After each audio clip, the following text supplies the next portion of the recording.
Maayong gabi mga kong mga karelasyon. Nansab kita sa atong Bible verse nga minupo.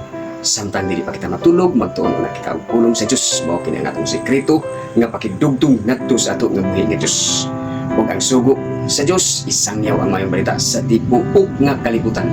Ug sa diha nga malupok na mga karelasyon, siya mo balik aron pagkuha kanimo ug kanako kung ikaw nagmatinumanon. So ang atong tapiko karon mga karelasyon, kinsa na siya nakapuno nga mga kaliwatan sa tibuok nga kalibutan. Una, sila Adan ug si Eva ug karon kay gihukman man sa Ginoo pinaagi sa lunok. Karon nangawala ang mga tawo niadtong higayuna, nangamatay apan doon na lang may 8 nga nahibilin mga karelasyon. Apan nasulat sa Biblia kinsa man nga mga tawhana ang nakapuno sa tibuok nga kalibutan. Kaduhang higayon mga karelasyon. Kinsa man gayud mga karelasyon.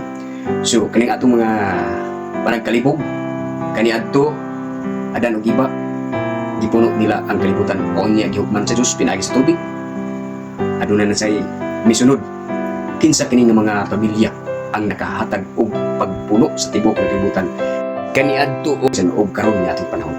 Atong pasultihon ang Genesis kapitulo 9 bersikulo 8 ngadto sa 19. Nagendre og ang anak nga mga lalaki ni Noe nga nangagawas sa arka mao sila si Sim, si Ham og si Japet og si Ham mao ang amahan ni Kanaan. Isinibi kining tutulo mao ang mga anak nga lalaki ni Noe og gikan kanila napuno ang tibuok nga yuta. Mga karelasyon, sa tulo ka anak ni Noe mga karelasyon sa nabilin ni ngayon na dito sa mao nga bansalunok mga karelasyon ang nagpuno sa tibuok nga kalibutan gikan kaliwatan gawas kang Adan o kang Eva. Ang kaliwatan o sa ni Noe. Kinsa? Ang mga pangalan? Sim, si Ham o si Japet. So, mga karelasyon, kaingunta o kinsa apan ang anak dahil ni mga karelasyon.